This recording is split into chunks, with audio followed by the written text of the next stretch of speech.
So welcome everybody. I'm Terry DeMeo. This is Katie Wyka. I'll introduce myself for a moment here.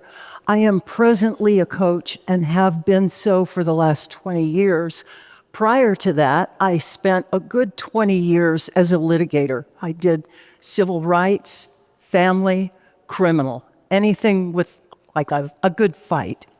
And I'm much better suited for the work I do now. And about 5 years ago, my brother and his wife died very tragically. And I was looking around for something that could help me process the shock and the grief that I was going through. And I looked through the catalog of Omega Institute, which is a personal development institute in Rhinebeck, New York. And there was a program, a week-long program in systemic constellations. And I signed up for it, hoping it might help me deal with what I was going through. And by the end of the week, I was really hooked at looking at problems through a systemic lens. So no longer was as a coach, I was used to dealing with personal individual problems. I have a toxic employee. I'm afraid to ask for a raise. Very typical things that appear with lawyers and law firms.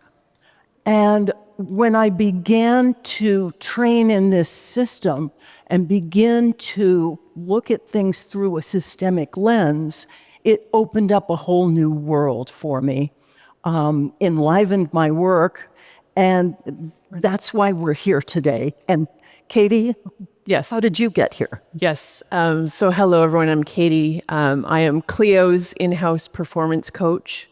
So I'll tell you a little bit more about that later. But I get to work closely with individuals, groups, teams, departments, and helping these human systems see themselves. And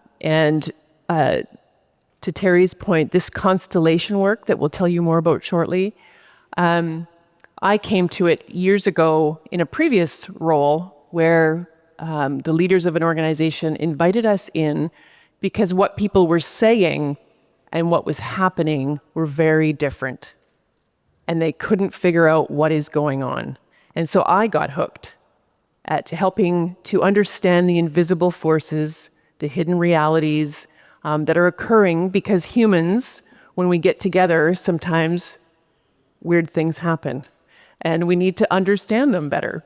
And so what Terry and I are doing today is bringing you a session that has nothing to do with AI, but it has everything to do with relational intelligence. So if you feel like you're in the wrong room, please don't, we won't be offended if you go, okay? Yes. So what we're going to do today is, first of all, give you an understanding of some of the basic principles that are organizing forces when we look at systems. You all have paper and Post-its, and we're going to do a little experiential exercise where you'll be able to look at a problem through a systemic lens and perhaps come up with a new idea, a new perspective about what you've been dealing with. And lastly, we want to close by helping you understand the value of looking at a problem systemically. So, organizations, law firms, are living systems. They are composed of individuals that bring to that organization their own system. I come from a family of origin. Katie comes from a family of origin. All of you do. And we're each going to enter an organization with that background and with the ancestry behind it with us. We need, in order for a law firm or any organization to stay generative, we need to understand that things are not fixed. They're not static. It's living and it's changing. And there can be both internal forces within a firm. For example, somebody passes away, somebody gets very ill, somebody needs to be let go. And when those kind of internal forces happen, the system changes. The forces can also be external. Here in the US, we had a recent election, and that, as a result of that election, the person who became our president had some things to say about some of the law firms that had done work opposing him. And there were different responses from law firms who were pressured into, if they wanted to continue to do federal work, which could generate huge amounts of money and benefits to large firms. If they wanted to continue to do this, they had to agree to certain things, including work for him on a pro bono basis according to principles that he believed in. Some law firms decided to go along with it. Other law firms decided not to go along with it. And no matter where you believe is right or wrong here, the impact was swift and it was very powerful. And within those firms, whichever way they went, there was an impact on the employees. Some might have agreed to the position their firm took. Some might have disagreed.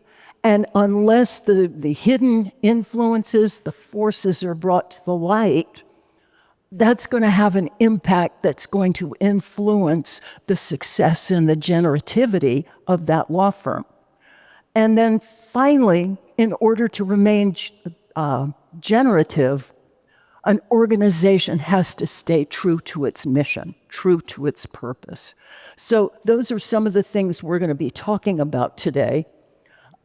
Katie and I were talking last night. We had a glass of wine, and we discovered that we are both children of single mothers who were divorced. Katie's mother rolled up her sleeves. She had 4 kids under the age of what? 6. 6. 4 kids under the age of 6. She was like, okay, we're going to deal with this, and off they went. My own mother had, I think my brother and I were 11 and 12 when my father decided divorce was what he needed to do. My mother collapsed into alcoholism, which she never recovered from.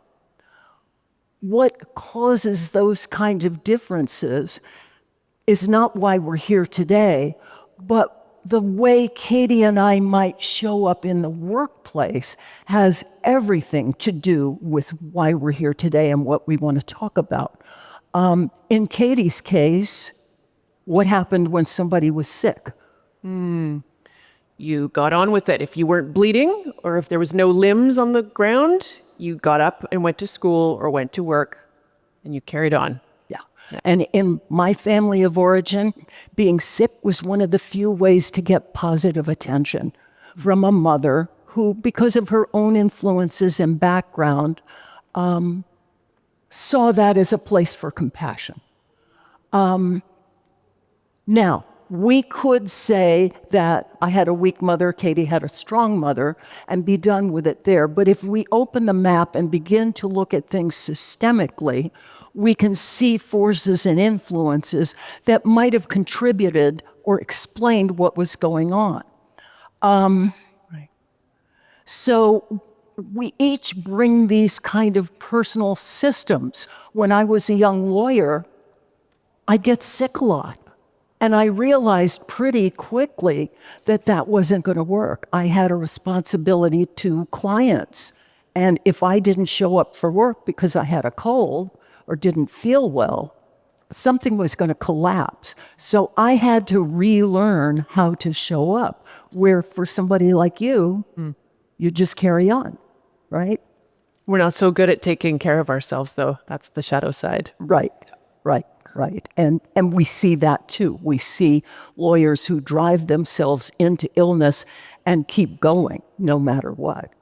So as constellators, those of us doing constellation work, We are looking, when we work with an organization, for certain organizing principles, for certain things that are going on that might impact what we're seeing and why we're seeing problems.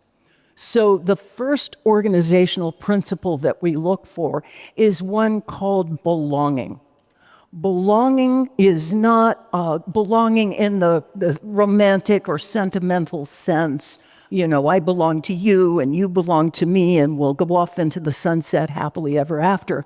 Belonging is a fundamental human need that young children, particularly under the age of 6, learn very early that their safety and their survival depends on it.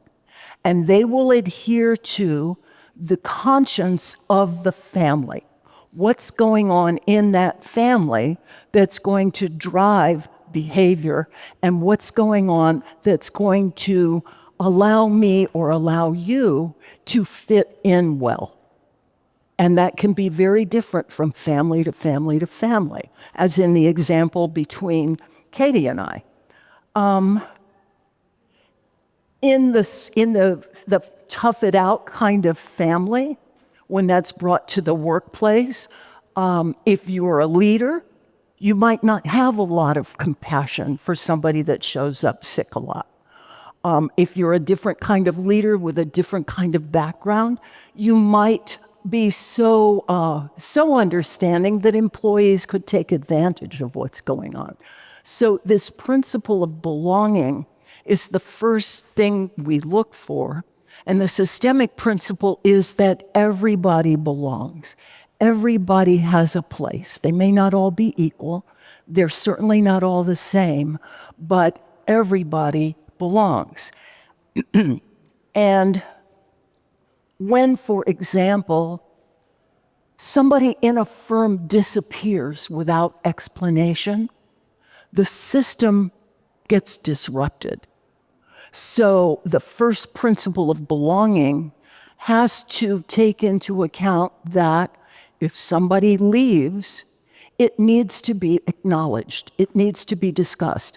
And that doesn't mean that the personal aspects of it, Susan left because she was an alcoholic and she's going to rehab. That does not need to be explained. But Susan's absence does need to be discussed openly, because otherwise there's going to be a lot of insecurity and unrest. Was she fired? What happened? And this is where gossip takes hold. So that first principle of belonging needs to be acknowledged and adhered to. And so what's the next one? Okay. Yes, so as Terry is describing this, I changed the slide. We're sharing with you 5 of these organizing forces or principles. There are more, but we thought these were most relevant, and so we're going to share some examples before we dive into this exercise with you. Acknowledging what is. Easier said than done, right? It can be very difficult for us as humans to acknowledge what is at times, especially if it's challenging, right? Why? Why is it hard sometimes for us to acknowledge what is happening, right? It takes a certain amount of humility. It takes a certain amount of maturity. We as humans have a hard time seeing systems at play. And how I tend to sort of talk about this is that if you have a magnet and a piece of steel or iron or nickel, you see the effects of the magnet, right, when they come together, but you didn't see the force field, the magnetic field, right? So it's very challenging for us as human beings to see what we can't, to understand what we can't see, right? So acknowledging what is a critical, foundational, organizing principle or force. Sometimes we have a hard time because we are covering up something or we don't want to face the consequences, right? But if the truth of the situation is glossed over or denied by fear, guilt, shame, disgust, frustration, the system will not resolve. right? It will continue to be problematic. An example I have from my consulting days is when in our firm we had a number of consultants who some were really, really, really high on billable utilization rates. That might feel familiar to you. And some of us that wore multiple hats had much lower utilization rates. And unexamined, over time, what started to form was this notion that if you were a high utilization rate person, you were a high performer, top performer. And if your numbers were lower, you were kind of underperforming, right? Or something was wrong. And until we had a really honest, explicit conversation acknowledging the differences in the rates, we were at odds, right? There was this rift in the organization, unspoken, unexamined. And so that criticality of acknowledging what is happening from multiple perspectives sometimes, right, is the start of getting the constellation sort of on the table. Do you have another example, Harry? Let's say, for example, a firm loses a big client through mismanagement and nobody talks about it. That system is going to be disrupted. It's going to be uneasy. People aren't going to feel safe. Associates might be wondering, am I going to take the blame for this? What's going to happen?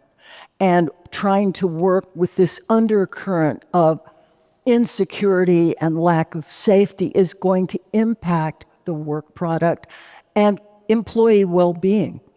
I was brought into a nonprofit a few years ago where the board hired me to discover why the staff was not taking orders from them. They had put in a very expensive software system and nobody was using it. And they were very miffed about the whole thing. They could not understand why, after talking themselves blue in the face, the employees simply weren't using this system. They were keeping records the old way, handwriting them into folders. I met with the staff. First thing I noticed is that the board of directors were all white women. They were good, liberal, good-hearted women that were trying to do good things in the community. The staff was all Black and Hispanic. So right away, I'm thinking, does this have something to do with what's going on?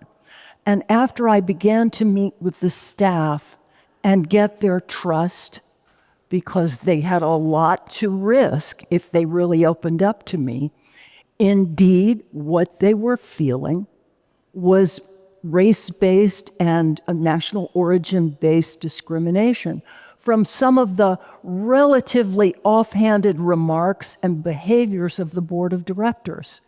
Now, I was sworn to secrecy by the staff members, so I couldn't go back to the board and say, hey, you know, this is what you're doing and you've got a problem here. But when I went back to the board and just posed the question, do you think race could be at play here? The reaction was like, oh, absolutely not. No way. They were very fixed in their position. You know, they knew, they had assumptions that because they were politically liberal, because they believed in equality among the races, that this couldn't possibly be at play. And as long as that was their attitude, they remained stuck. Nothing was going to move, nothing was going to happen, and the staff continued to believe that these white ladies didn't know their jobs and they weren't going to learn a new computer system when they had so much work to do and blah, blah, blah. I mean, we hear these kind of reasons all the time.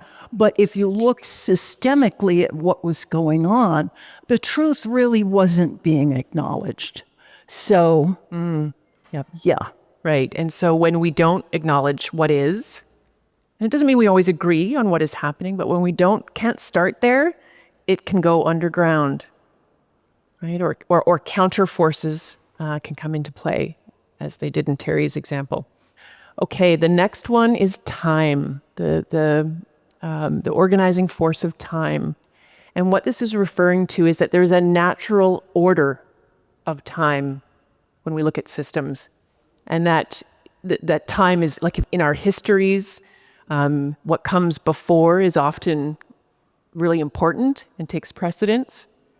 What comes later can take priority, but I think that the founder, the founding father, the founding matriarch, right, the history of a company, of a family, of a group of any kind, it needs to be acknowledged, right? It has a certain, when we are unwilling or unaware and don't acknowledge the natural order of time, again, the system tries to correct for that, right? We have lots of new leaders joining our firm constantly. There was a time a few years ago, we had a new leader, a very senior leader join the organization, and very quickly was given the mandate to create a new vision for a product area, get going, drive performance, and the leader inadvertently didn't honor the past. So they didn't reference how they got there or the people who had come before, right? And this new leader was finding it really hard to get traction. So that ability to have a respect for the lineage, and again, it doesn't mean we don't change. Obviously we do, right? We move on, but there's something about acknowledging what has come before that is really important in systems work. Yeah. We see this in law firms where staff has been around for 25 years. They know the ropes. And new lawyers come in that don't know where the courthouse is. They don't know how to file motions. And unless there is some respect and acknowledgement of the order of time, there are going to be problems that arise. When my second or third job as a lawyer was for legal services, I was brought in to do a class action lawsuit against the state of Florida's education system. I was partnering with the Harvard Education Project, and I thought I was pretty hot stuff. And I came roaring into this legal services office, expecting the staff was going to just jump when I asked for something. Nobody would do anything for me. I couldn't get anybody to do my work to back me up. Even answering the phones, my messages weren't getting through to me. Looking back, and they nicknamed me Terror DeMeo behind my back. I found out later. I didn't know any better. Nobody acknowledged that staff had been there for a while. They needed to be respected. And I was pretty clueless about the whole thing. I can look back and see now exactly what happened. And leadership at this, it was kind of a laid-back community office doing landlord-tenant things and small claims disputes. And they really weren't geared up and prepped for the speed and the intensity that I was prepared to work at. So if that had simply been acknowledged, a lot of those problems could have been overcome pretty quickly. Okay. So. Yeah. Okay, this fourth one, exchange. That in systems language and concept and understanding that there's a dynamic balance of give and take, right? And that when that is out of balance, we run into some really fascinating system effects, right? And it's dynamic. It doesn't mean everything's equal and, fair per se. We're going to talk about fairness in a minute.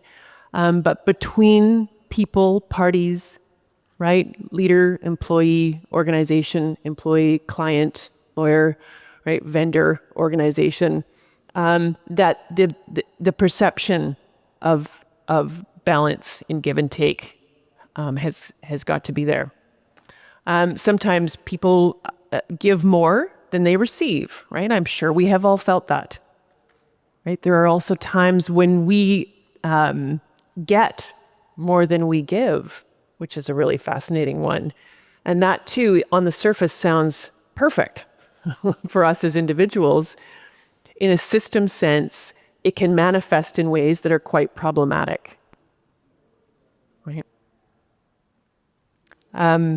What example did I have for you there? Yes. So we had a customer support department, about 50 people. And for them, they had to be on the phones, naturally, right? But even during company events or in-person gatherings, they were meant to be dedicated to the phones and their lines. And so for them, it felt out of balance, that they felt they couldn't have in-person connections with the rest of the organization, and they were missing that sort of real-time data from what you get from company meetings. And so what would happen is we'd see a lot of sick days on those times, right? That was the system's way of reacting to this thing that was out of balance until we started to acknowledge it. I worked with a young associate recently who was so overworked that she was literally sleeping on the floor of her office and not going home. The balance of give and take there was way out of whack. And she, being a former Olympic level athlete, was used to toughing out a situation and pushing her body beyond its capacity, to the extent that when she became a lawyer, she just thought she'd continue pushing her body like that. And when she came to me, she was nearly burnt out, ready to quit the practice of law, if that's what it was all about. The balance of give and take in that firm, and in a lot of firms, is out of whack. Leadership needs to acknowledge what associates are giving so that employee retention doesn't become such a big problem. Our last organizing principle is the one of fairness. Fairness does not necessarily mean equal. Not everybody in a law firm fairly deserves the same rate of pay. Senior leaders need to be acknowledged both by honor and by status and by compensation for the length of service they've given, much more so than a junior associate. Attorneys with a greater stake in what's going on need to have precedence over staff who can go home at 5 o'clock and forget about what's going on at the office. And leaders with greater risk are in a better position to make the rules of what is going on in a particular firm. So that principles of fairness need to be acknowledged and adhered to. I've been working with a small family law firm, and my client came in one day and she said her associate had come to her. This was in January of this year. She said, "I'm here to talk to you on behalf of myself and the staff. And we think it's very unfair that you took 3 extra days off during the holidays, and we didn't get those 3 extra days." And she said, "Well, I told him my daughter was sick and I needed to stay home and take her to medical appointments." And I was like, wait a minute. Your defensiveness is way out of place here. Who pays payroll at the end of every 2 weeks? She said, "I do." Who is responsible for paying the rent on your building? Well, I am. Who founded this firm? She said, "I did." Said, "Well, guess who gets to make the rules? They don't have to be equal, they need to be fair."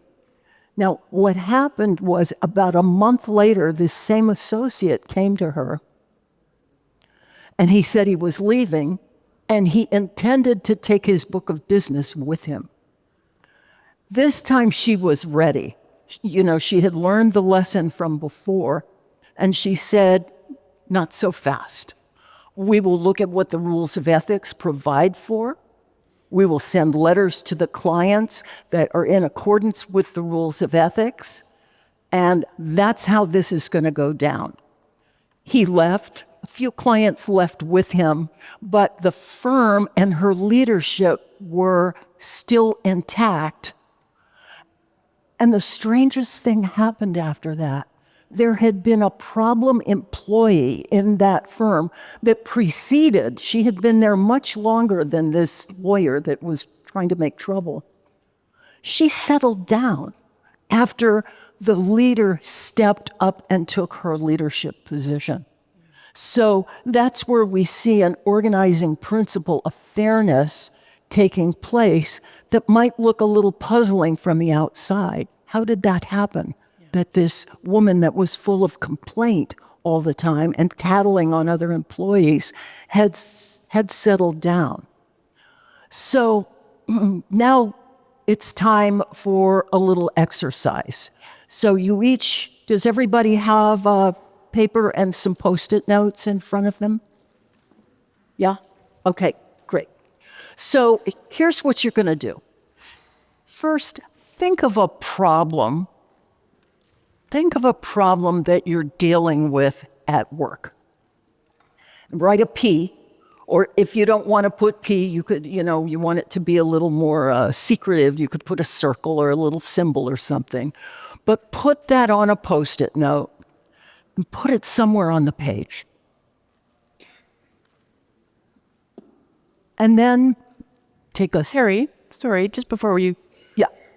The kinds of things that they might be asked to play around with today, places where it feels like stuckness is happening. Oh, sure. Right? Sure. Right? Or that there's something going on that you don't quite understand with other human beings. Those kinds of problems. Yeah. Yeah. We're not talking about necessarily your own personal problems in your own life. We're talking about problems within the firm that might seem tricky, sticky, hard to understand. So on a second Post-it note, put your first initial, and then just take your time and put that second Post-it note somewhere on the paper that seems right. And you're going to do this not trying to think it through too hard, but simply just kind of a first blink, what seems like the right place for you with respect to this problem.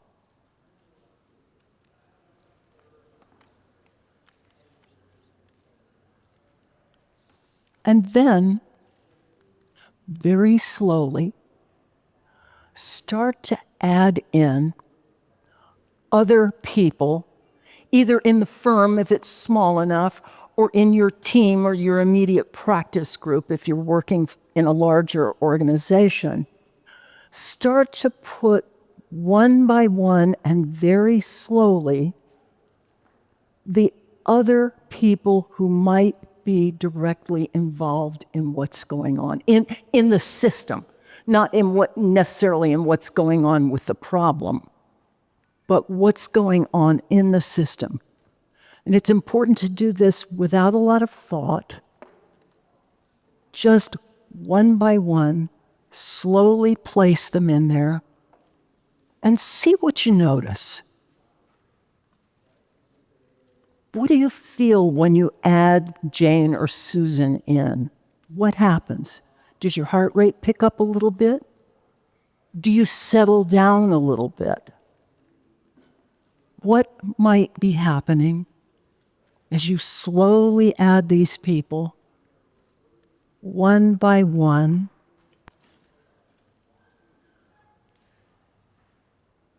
until you've got everybody that you think is relevant to what's going on?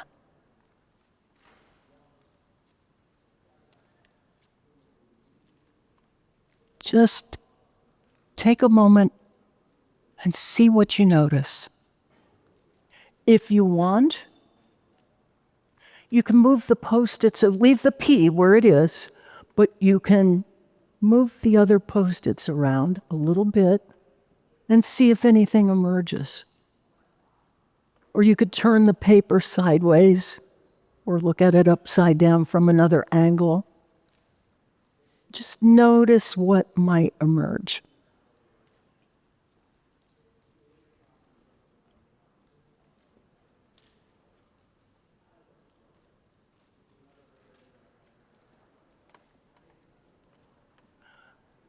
There might be something that comes forward, and let yourself be surprised.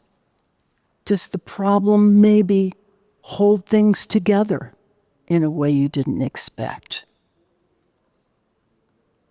Is the problem bigger or smaller than you expected? So just take a few moments and look at this.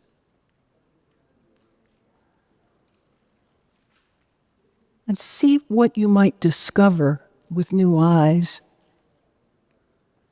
when you look at something systemically, as opposed to the problem employee or the inability to attract new clients or whatever it is.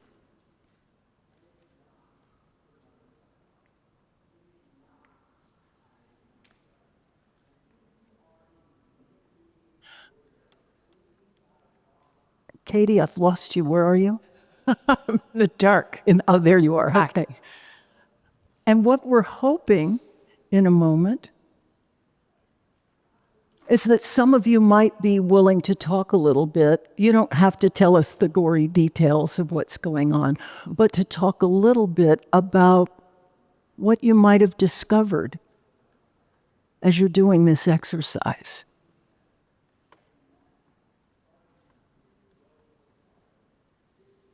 So,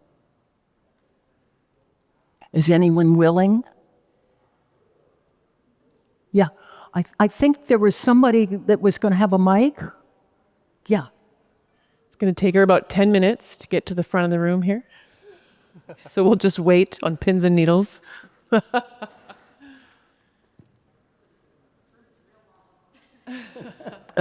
Thank you. Thank you. So I'll keep it decently short. My firm is quite small. It's just me and one paralegal. So I was looking at it and I went, I cannot think of anything, which probably means there's a systemic error with me that I'm not seeing if there's no issue. That probably means I am the issue.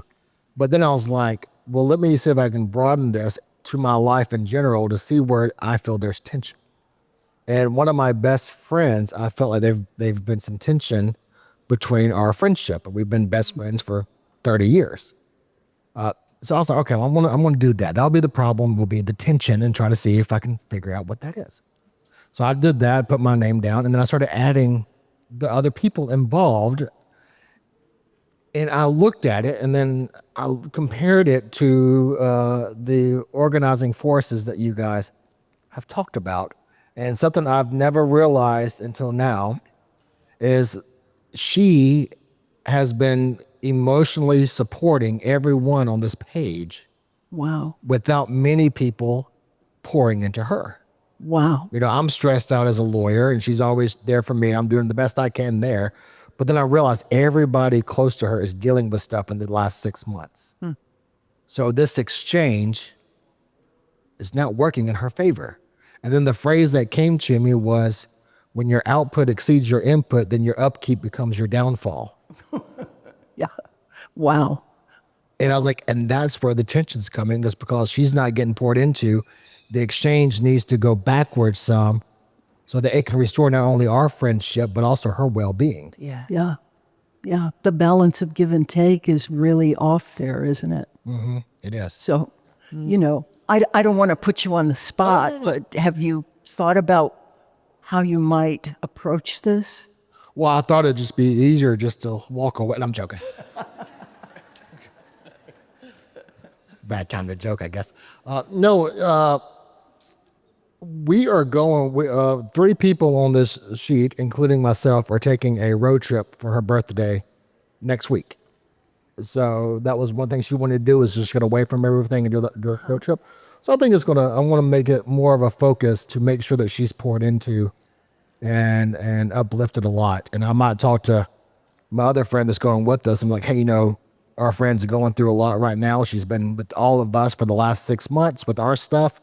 Let's make sure that we are really pouring into her. Beautiful. Beautiful. Also probably have a conversation with her because she is pouring into all these people, which is great, but that's also a bad boundary. So it was like, can we Okay. also work on? Wow. Yeah, wonderful. Thank you so much. Yeah, that power of acknowledging. Sometimes we just need to acknowledge it to ourselves before we can start to bring it to someone else and check in, right? Sometimes we don't have it all right, and that's actually not the point of the exercise, is to have it diagnosed and filed and be absolutely right about this constellation or this map. It's about curiosity, right? And trying very much to see things from a different angle and to see if that breathes some life into the issues that you're facing, the tensions that you're facing. Is anyone, as you're looking at your sheet and you're noticing sort of where you put things, gaining any insights into something maybe that you hadn't quite considered before? Yeah? Or would you be willing to say something about that? And you don't have to. I mean, a little bit. My staff might watch this, so I don't know. Okay. Okay. Yep, that's totally fair.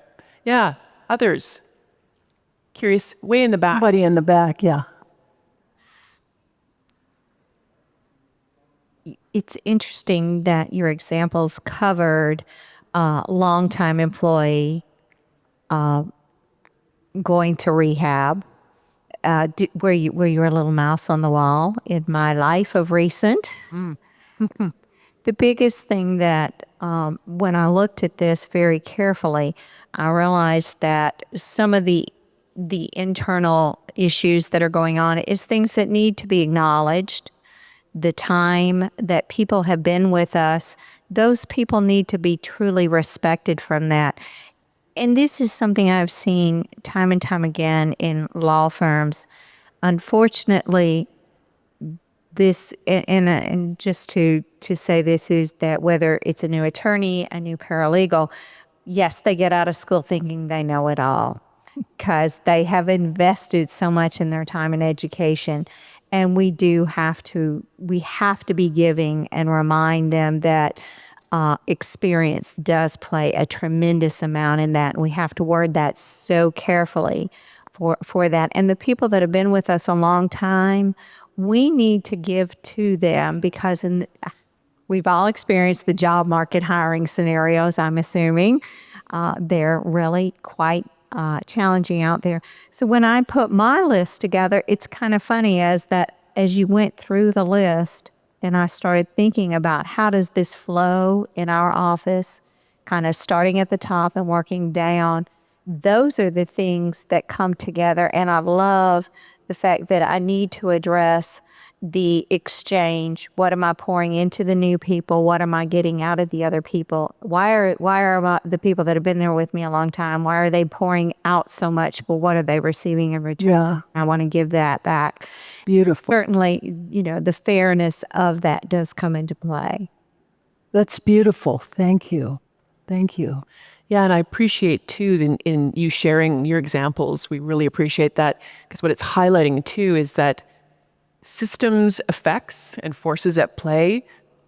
I mean, you are all trained to be incredibly good at judging, but we actually need to take the judgment out because systems are what they are. It's like the weather. We don't control them, right? So if we go in thinking, well, this is bad, right, and this is off and this is no good, we might solve the wrong thing. So it is to almost breathe, zoom out a little bit, and look at this systemically to say, well, how can I work with this? The system is just doing what it knows how to do. So it's not bad or good, right? It's more about working with what is and actually letting that, I don't know, not get you down. There's enough going on in the world to get you down. But when you start seeing systems and tensions and forces at play, it's actually quite liberating in my experience. So I just wanted to highlight that. Yeah. Gentleman in the far back, do you still want to make a comment? Great. Sorry. Whew, she's getting her steps in.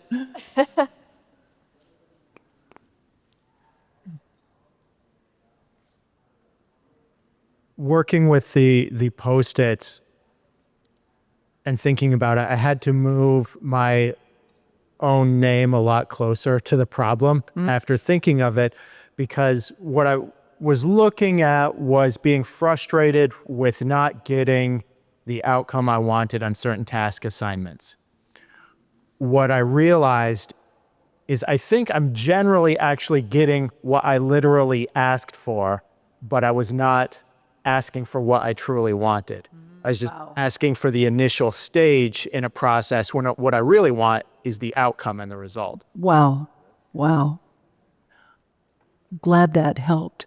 Yeah. I did this exercise with a owner of a small company recently who has an employee who's about 20 years older than she is, who's bossing her around.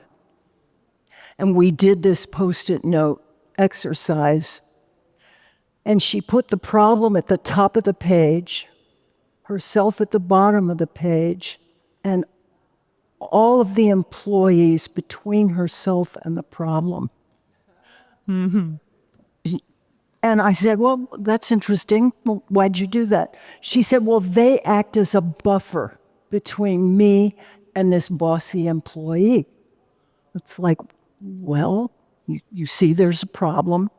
What would happen if you moved yourself to the top and moved the problem employee in the line with the other employees and took a look at it again? She said, oh my gosh, that's going to make it so much easier to begin to stand up to her. Just that little shift helped her see how the system she had set up, which remarkably, or maybe not, mirrored her family of origin. And there she was acting it out again. So yeah, it's a simple little exercise that has a lot of power to it and a lot of ability to let us see what's unseen, which is what systemic constellations are all about. Yeah, Well- I mean, we can keep going, but I do want to also make space for if you have questions that are coming up as you're doing this.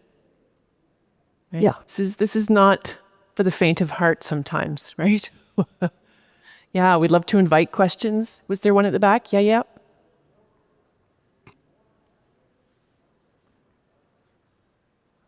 I would appreciate if you just point us to some resources to do a deeper dive on these topics. Yeah. Okay. It's like you planted, or I planted you. Yeah. So you can Google constellation work. I believe it has its roots in family therapy, but it has now certainly come to the world of work, obviously, from individuals to groups. And of course, constellations are about what is happening between people. Terry and I, of course, because of our background, really use this as our source quite frequently. Very practical, right? And touches on all these realms that we've been talking about. So there's one. Would you add anything, Terry? Well, I happen to be in the business of providing this kind of work as well. Terry. If by any coincidence, and I'd be happy to stay on afterwards for a few minutes. Yeah.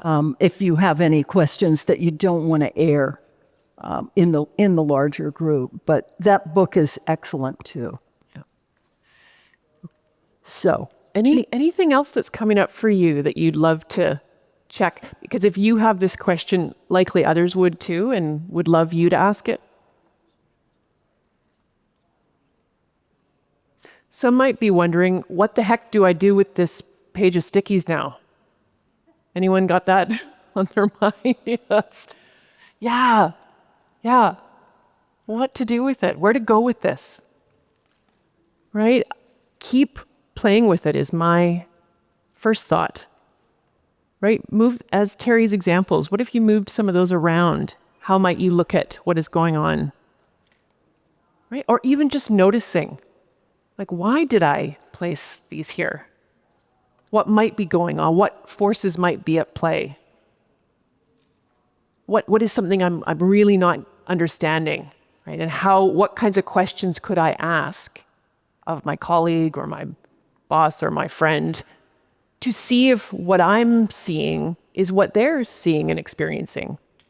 That will give us clues, right, about where to go with this. Yeah, and it's important to remember that what systemic constellations brings is a process that is without judgment. We're largely fact-based with what we're looking for and looking at. And so it's not about my mother being toxic or your mother being strong or an employee. What I love about it too as a coach is that we don't have to look at an individual employee as the problem, but when you open up that larger map and see what's going on behind it, you start to get the insights like the gentleman in the front here did, that, wow, my one friend is carrying all the invisible emotional labor of our whole friend group, and nobody has really seen that or acknowledged it. So it's a really beautiful way that's judgment-free and might explain why somebody is withdrawing that we couldn't otherwise understand. Somewhere, somehow, these behaviors make sense, even if in the present context or one-on-one, they're not making a lot of sense. Go ahead. So, I'm actually struggling with all of this. So, Okay. but that being said, so you've brought up some big organizational issues where you've implemented this systematic constellation approach. And then it's about identifying some areas of improvement, I guess, or problems we said. But so once it's identified from your professional capacities and you're in your coaching or your mentoring or your consulting, then what? Then what do you do with if it's a system and it's in an